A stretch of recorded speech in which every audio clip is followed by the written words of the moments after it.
ekanefa ny fainganao mikrosy fahanafa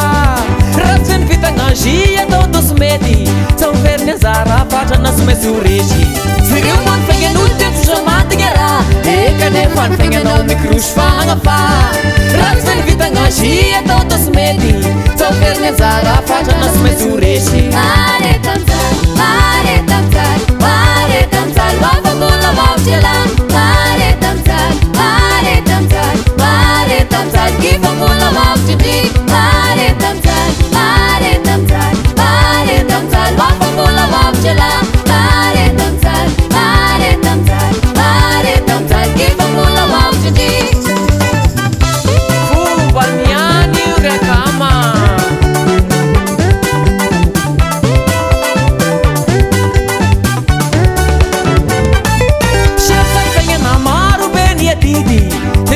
yani vatan'io safidy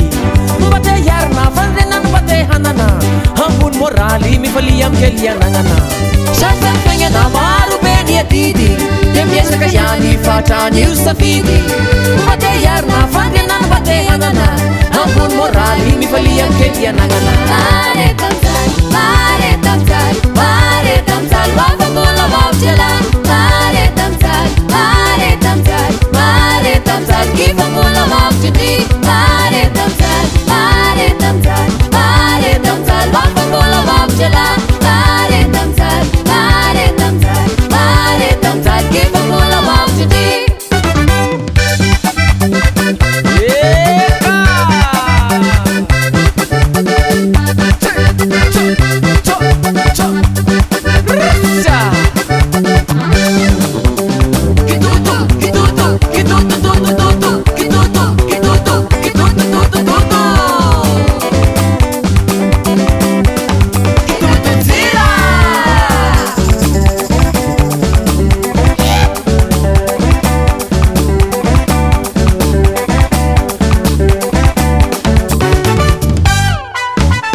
io tsy fanaony mamoy fo